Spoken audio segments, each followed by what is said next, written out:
You wake up on the morning of your 18th birthday to the sound of waves rolling softly against the shore, again and again, like the ocean itself is breathing. The window of your room is open just a crack, and the sea breeze slips in, carrying with it that familiar scent of salt and warm sand. You lie still for a moment, letting the sound wash over you, letting the morning light settle gently on your skin. Your family's small house sits close to the beach, close enough that you can hear the tide even with your eyes closed. Today feels different, though you can't quite say why. Maybe it's just the number, 18. A quiet threshold you've been walking toward your whole life. You sit up slowly, and your feet find the cool wooden floor, and you walk to the window to look out at the water, pale gold under the early sun. Downstairs, there's a small stack of cards on the kitchen table. From your parents, from a friend or two. Ordinary things, warm things. But tucked beneath them, you notice an envelope with no name on it. No return address. No stamp even, as if someone placed it there by hand. You pick it up, and it feels warm, though that might just be your imagination. You carry it outside, down the wooden steps that lead from your porch to the sand, because somehow it feels like the kind of letter that should be opened where the horizon is wide and the air is clean. The beach is nearly empty at this hour. A few gulls drift over the water. The sand is cool and slightly damp beneath your bare feet, and each step leaves a soft impression that the tide will erase within the hour. You sit down where the sand is dry, wrap your arms loosely around your knees, and open the envelope. Inside is a single folded sheet of paper, and at the top, in handwriting that feels oddly familiar, it reads, "Happy 18th birthday. I know this will surprise you, but I am you. 20 years from now, writing back to the beginning." You read it twice. Then you look up at the water, at the long, unbroken line where the sea meets the sky, and you let out a slow breath. Whatever this is, it doesn't frighten you. If anything, sitting there with the letter in your lap, the tide humming its quiet rhythm beside you, you feel strangely calm, as though the ocean has been waiting with you for this exact moment. You fold the letter carefully, tuck it into your pocket, and let the morning carry on, unhurried, the way mornings by the sea always do. That evening, after the birthday cake and the small gathering with your parents has quieted down, you find yourself back on the beach, this time with the sky turning soft shades of lavender and rose. The moon is not yet risen, but you can feel it coming, the way the air seems to hush in anticipation. You take the letter out again and read it more slowly this time, no longer in a hurry, letting each line settle. You are sitting on the sand right now, aren't you? You always did like to think near the water. I remember the smell of salt on your skin, the sound the waves made when you were unsure of something and needed the sea to help you decide. A small shiver moves through you, not of fear, but of recognition, like meeting an old friend you didn't know you'd been missing. The letter goes on, gently, almost tenderly, mentioning small things. A nickname only your grandmother used to call you. A fear you've never spoken aloud. A wish you made once while watching the tide come in as a child. Things no stranger could possibly know. You should perhaps feel unsettled by this, but instead, sitting there with the sand cooling beneath you and the waves folding over one another in the fading light, you feel oddly comforted, as if someone, some quieter, wiser version of yourself, has reached across the years just to say, "I see you. I remember all of it." The letter ends simply. "There is no need to be afraid. I only want to walk beside you for a while, the way the sea walks beside the shore.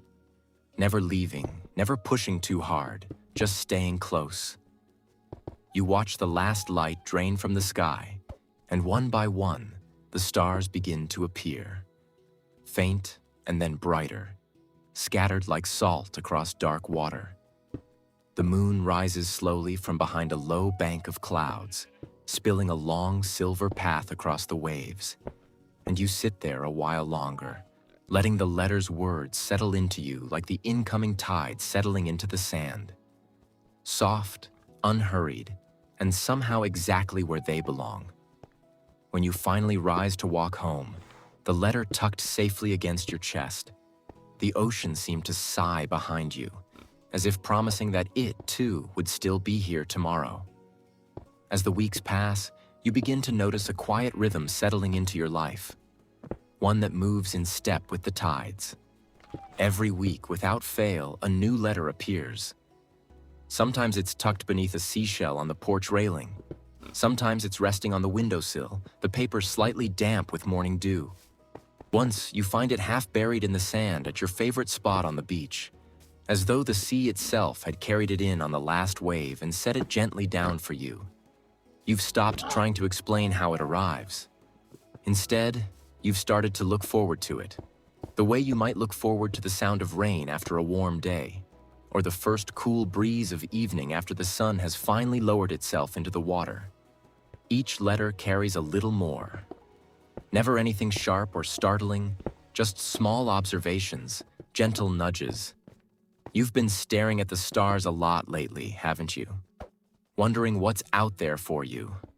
Or, be a little kinder to yourself this week. You carry more than you let others see. You take to reading them in the same place each time. Down by the shore, right where the wet sand meets the dry, so that the retreating waves brush just close enough to touch your toes. You like the way the letters seem to match the mood of the sea that day. Softer when the water is calm, a little more searching when the wind picks up and the waves arrive in longer, rolling sets. Sometimes you write back, not knowing if it matters, not knowing where the words go. You dig a small hollow in the sand, slide your reply inside, and let the tide take it out to sea, trusting that somehow, some way, it finds its way to wherever, or whenever, it's meant to go. Weeks turn into a month, then two. Your evenings become built around this quiet ritual. The walk down to the beach, the cool sand between your toes, the letter unfolded slowly under a sky just beginning to fill with stars. It doesn't feel strange anymore. It feels like companionship. Steady, patient, arriving with the same certainty as the tide, in and out, never asking for more than you're ready to give. And so, letter by letter, the ocean keeps its secret a little longer, holding you gently in its rhythm, while somewhere beyond the horizon, the answers wait for the right moment to rise.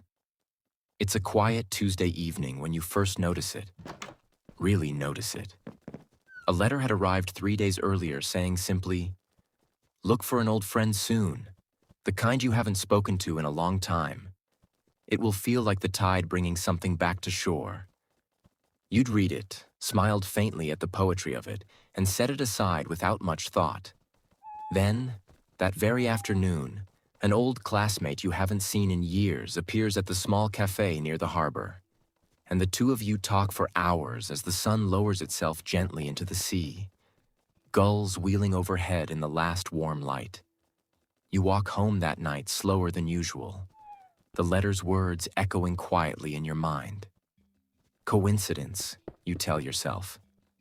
The sea breeze carries the thought away as easily as it carries the scent of salt.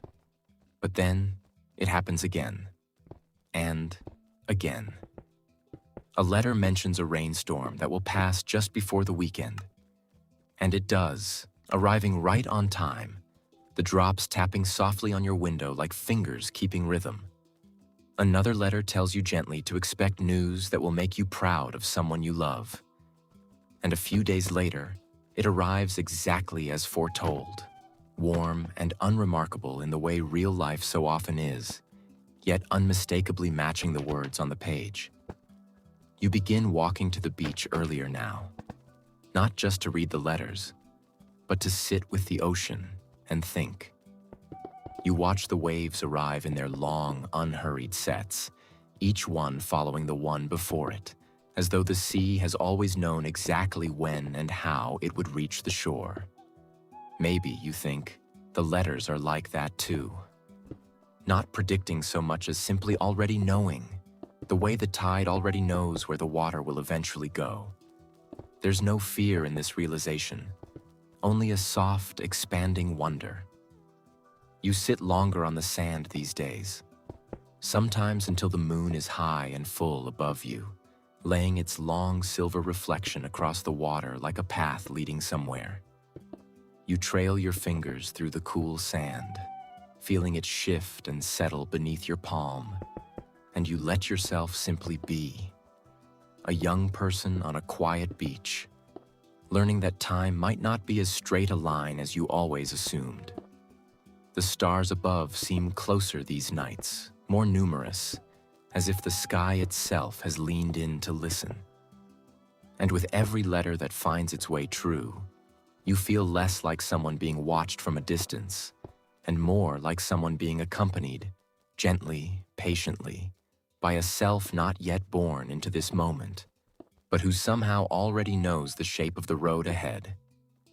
You fold the latest letter along its familiar creases, tuck it against your chest, and let the tide's steady hush carry your thoughts a little further out to sea, where, for now, they can rest. Autumn arrives softly this year, the way it always does by the sea, not with a sudden chill, but with a gradual cooling of the evening air, a slight change in the color of the light. You find yourself on the beach again, the letter from that week resting unopened in your hands, the paper cool against your palms. This one feels different before you've even read it. Perhaps it's the weight of the months that have passed, the quiet accumulation of every letter before this one. You open it slowly, and instead of an observation or a gentle prediction, this letter simply asks a question. Will you keep letting me guide you, or is it time to find your own way? Either path is beautiful. I only want you to choose it yourself. You sit with those words for a long while. The waves continue their steady rhythm beside you, neither hurrying you nor waiting impatiently. Simply there, the way they have always been there, indifferent to your decision, and yet somehow holding space for it all the same. You think back over the months, the comfort of knowing you were never quite alone, the strange wonder of watching gentle predictions unfold exactly as promised. And you think, too, of the quiet urge you've felt lately, small but growing, to take a step that no letter has yet described, to surprise even your future self. The moon begins its slow rise over the water, spilling that familiar silver light across the waves, and you realize you already know your answer. It isn't a rejection of the letters, not really. It's simply a recognition that the sea doesn't need to know exactly where every wave will land in order for the tide to keep coming in. It only needs to keep moving, keep trusting its own rhythm. You write your reply that night, right there on the sand, your knees drawn up, the paper resting against them. Thank you for walking beside me. I think I'm ready to walk a little further on my own now, but I'll still come to the shore. I'll still remember you're somewhere out there, however this all works.